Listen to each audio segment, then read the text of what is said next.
함께 나눌 말씀은 로마서 6장 15절에서 마지막 23절까지의 말씀입니다. 로마서 6장 15절에서 마지막 23절까지의 말씀, 우리 한 절씩 교독하고 마지막 절을 함께 읽도록 하겠습니다. 그런즉 어찌하리요, 우리가 법 아래에 있지 아니하고 은혜 아래에 있으니 죄를 지으리요, 그럴 수 없느니라. 너희 자신을 종으로 내주어 누구에게 순종하든지 그 순종함을 받은 자의 종이 되는 줄을 너희가 알지 못하느냐. 혹은 죄의 종으로 사망에 이르고 혹은 순종의 종으로 의에 이르느니라. 하나님께 감사하리로다. 너희가 본래 죄의 종이더니 너희에게 전하여 준 바 교훈의 본을 마음으로 순종하여 죄로부터 해방되어 의에게 종이 되었느니라.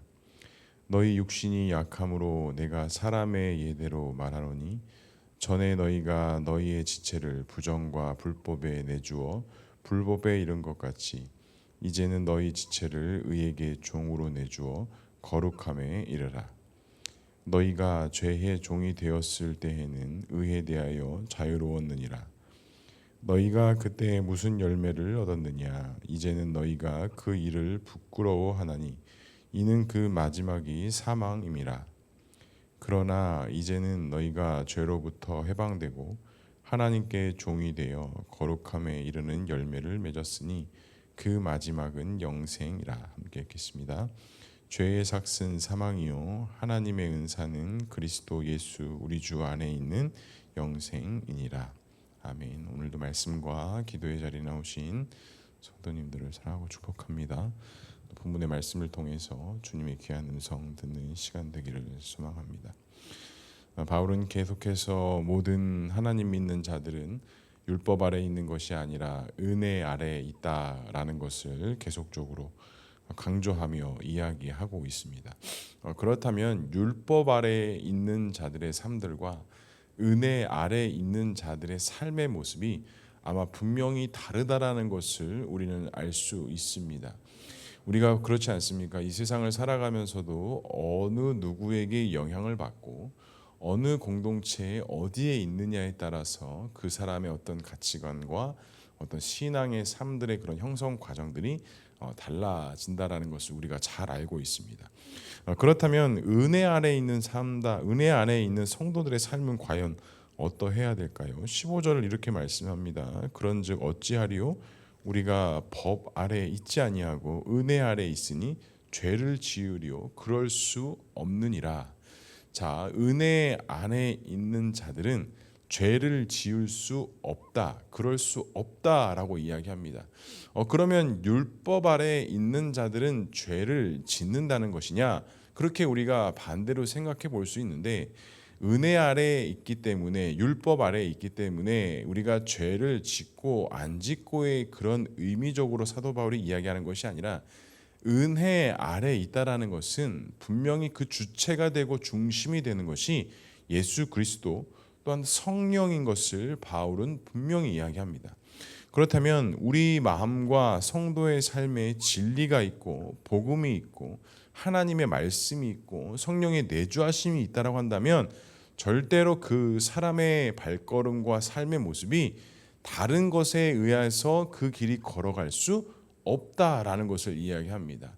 그러니 그 마음의 중심에, 생각의 중심에 무엇이 자리 잡고 있고 무엇으로 시작되고 있느냐에 따라서 그 성도가 죄를 짓느냐, 죄를 짓지 않느냐, 즉 하나님의 말씀의 법에 따라 살아가느냐, 하나님의 은혜 아래 속에 살아가느냐, 이러한 것들이 그 중심이 무엇이 있는지에 따라서 결정되어진다는 것입니다. 그리고 오늘 말씀에 보면 결국 그 은혜는 무엇인가? 그 은혜 아래에 있다라는 것, 죄를 지을 수 없는 그 은혜의 자리에 산다라는 삶이 무엇인가? 결국에는 순종을 이야기합니다. 순종을 통해서 은혜 아래 있음을 알고 순종은 우리에게 많은 것을 가져준다라고 이야기합니다. 16절에 이렇게 말씀합니다. 너희가 자신을 종으로 내어주어 누구에게 순종하든지 그 순종함을 받은 자의 종이 되는 줄을 너희가 알지 못하느냐. 혹은 죄의 종으로 사망에 이르고 혹은 순종의 종으로 의에 이르느니라. 그러니까 이 순종이라는 것은 죄에게도 순종이 있고 말씀의 은혜에도 순종이 있다라는 것이에요. 그러니까 그 우리가 어디에 순종하느냐에 따라서 우린 죄의 종이 되기도 하고 의의 종이도 되게 하는데, 결국에 은혜에 따르는 삶의 결과의 모습은 순종의 모습으로 드러난다는 것입니다. 그리고 이 순종은 사물과 세상을 바라보는 눈이 달라지면서 결국엔 우리가 볼 수 없었던 것들을 보게 하고 느끼지 못했던 것들을 느끼게 하는 결정적인 요소는 바로 이 순종이라는 것입니다. 많은 그리스도인들이, 많은 성도들이 그의 신앙과 영적인 삶에 결정적인 키가 사실은 저는 이 순종에 있다라고 봅니다. 말씀을 듣는 것, 말씀을 읽는 것, 또한 말씀을 가까이 하는 것은 누구나 다 할 수 있습니다. 하지만 그 은혜 아래서 다음 발걸음을 내딛을 수 있는 결정적인 키는 바로 이 순종이라는 것입니다. 순종이 단순한 것 같고 쉬운 것 같지만 사실 이 순종이라는 것은 어마어마한 결단과 그 마음속에 내려놓음과 마음의 의지가 있을 때, 또 마음 안에 내려놓음이 있을 때, 또 하나님을 향한 절대적인 믿음과 신뢰가 있을 때 결국에는 이 순종이 가능하다라는 것입니다. 그렇기 때문에 이 순종의 믿음의 은혜 아래 발걸음을 내딛기 시작하면 이 세상을 바라보는 눈과 또한 사람을 바라보는 눈, 또 세상을 바라보는 해석의 마음, 사람을 생각하는 그 모든 마음들이 달라지기 시작한다는 것이죠. 그럼 구체적으로 초대교회 성도들은 무엇을 순종했는가? 17절에 보면 이렇게 말씀합니다. 하나님께 감사하리로다. 너희가 본래 죄의 종이었더니 너희에게 전하여 준 바 교훈의 본을 마음으로 순종하여. 자, 너희가 본래에는 죄의 종이었대요. 처음에는 말씀과 은혜 아래 있지 않고 죄의 종이었는데, 그런 가운데 너희가 어떠한 순종의 삶을 살았느냐? 17절 하반절에 보니까 교훈의 본이라고 이렇게 이야기합니다. 근데 여기서 교훈의 본이라는 것은 성경 해석자들이 이렇게 좀 해석을 합니다. 교회에 회심한 자들에게 주어지는 어떤 그리스도의 윤리적인 도덕적 가르침이라고 봅니다. 그러니까 말씀에 기록된 복음의 말씀이기도 하지만 어떤 교회의 전통과 어떤 교회의 질서를 지키기 위한, 즉 성도로서의 삶을 살아가게 하는 어떤 삶의 지침서와 같은, 그러니까 율법은 아니지만, 율법의 조항은 아니지만 복음을 통해서 회심한 성도들이 이 땅을 살아가면서 그리스도인으로서 살아가야 될 어떤 덕목의 모습, 어떻게 보면 뭐 이웃을 사랑하는 것, 또 배려하는 것, 말을 조심하는 것, 또 성도로서 우리의 삶의 자리에서 사람들을 대하는 것을 조심해야 되는 것, 절제해야 되는 것, 이런 여러 가지 어떤 가르침들을 교훈의 본이었다라고 이렇게 봅니다. 그러니까 회심한 성도들이 이전에는 분명히 죄의 종이었는데 이들이 예수 그리스도를 통해서 성도된 이후에 교회의 어떤 그런 성도의 자세와 또한 이 세상 속에서의 믿는 자의 삶을 살아가는 그런 어떤 도덕적인 교훈에 대해서 뭐 했다라는 거예요? 순종했다라는 거예요. 그것에 대해서 경히 여기고 그것을 나와 상관없는 것으로 여긴 것이 아니라 그것에 대해서 순종의 마음으로, 순종의 자세로 그 성도들의 마음과 그 자세들이 바뀌어지기를 시작했다라는 거예요. 그래서 우리도 예수님을 인격적으로 만난 이후에 우리가 달라졌다, 우리가 조금 달라졌다라는 그런 이야기들을 우리가 주변 사람들로부터 이야기를 들었을 때 결정적으로 무엇 때문에 달라졌다라는 이야기를 듣게 됩니까? 우리의 하는 말, 하는 행동들, 잘못된 습관들, 또 나도 모르게 연약함으로 드러났던 그 모든 부분들이 예수님을 믿는 것을 통해 우리에게 거룩한 부담감으로 다가오고, 그 거룩한 부담감에서 우리가 그냥 포기하고 내려놓는 것이 아니라 조금씩 하나씩 순종하며 말씀의 법대로 살아가는 그 순종의 자세, 순종의 마음, 그런 작은 변화가 많은 사람들로 하여금 저 사람이 좀 변했구나, 좀 성장했구나, 좀 이런 이야기들을 하게 되지 않습니까? 근데 그 초대교회 성도들의 그 교훈의 본이 그러한 역할, 그러한 열매들을 맺게 했다라는 것입니다. 사랑하는 성도 여러분, 그럼 우리는 어떠한 순종을 해야 되겠습니까? 우리가 오늘 하루 신앙의 삶으로, 믿음의 삶으로 오늘 하루를 살아갈 때 우리는 무엇에 대해서 순종하고 무엇을 따르는 삶을 살아야겠습니까? 오늘도 하나님께서 우리에게 성령을 통해서 주시는 그 거룩한 부담감 가운데 그냥 그것을 외면하고 안일하게 여기시는 것이 아니라 민감하게 반응하고 순종의 발걸음을 한 걸음 내디딜 수 있는 그런 귀하고 복된 하루 될 수 있기를 주님의 이름으로 간절히 축복합니다. 그렇다면 그러한 순종 가운데 우리는 어떠한 열매를 맺어야겠습니까? 22절에 이렇게 말씀합니다. 그러나 이제는 너희가 죄로부터 해방되고 하나님께 종이 되어 거룩함에 이르는 열매를 맺었으니 그 마지막은 영생이니라. 자, 오늘 바울은 이 회심한 성도들이 죄로부터 해방되고 누구의 종이 되었대요? 하나님의 종이 되었대요. 하나님의 종이 되었다라는 것은 우리가 앞전 말씀에 보면 순종을 통해서 순종하는 자에게 종이 되지 않겠느냐라고 말씀하지 않았습니까? 그럼 하나님의 종이 되었다라는 것은 말씀으로 따르는 삶, 하나님의 그 주시는 마음에 순종하는 성도들이 어떠한 열매를 맺느냐?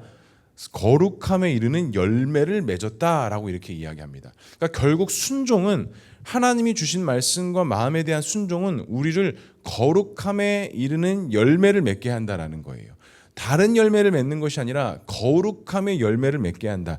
여기서 거룩함의 열매를 맺게 한다라는 것은 하나님과 함께하는 삶, 예수 그리스도를 닮아가는 삶에 대한 그 거룩함의 열매를 맺기 시작한다는 겁니다.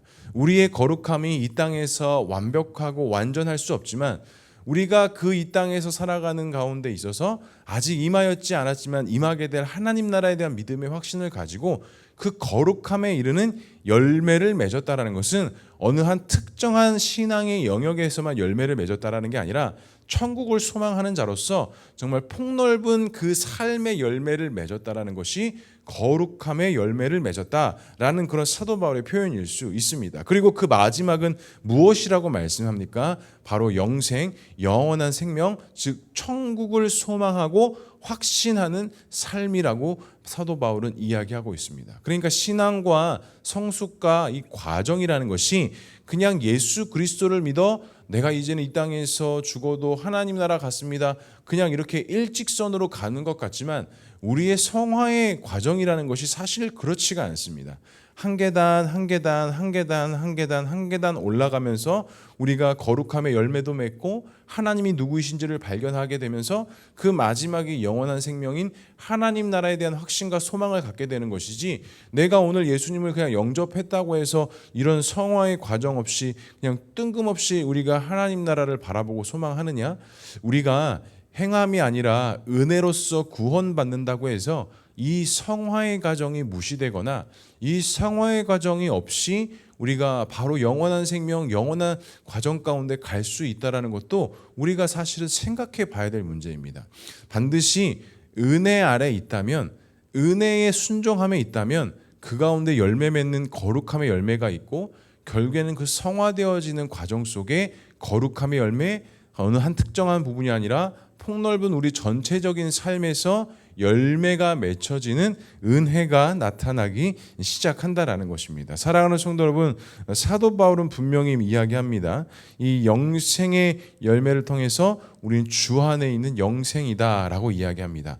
간절히 바랍니다. 우리의 모든 그 믿음의 방향과 삶이 이 영원한 생명의 열매를 맺을 수 있는 귀하고 복된 하루 될 수 있기를 주님의 이름으로 간절히 축복합니다.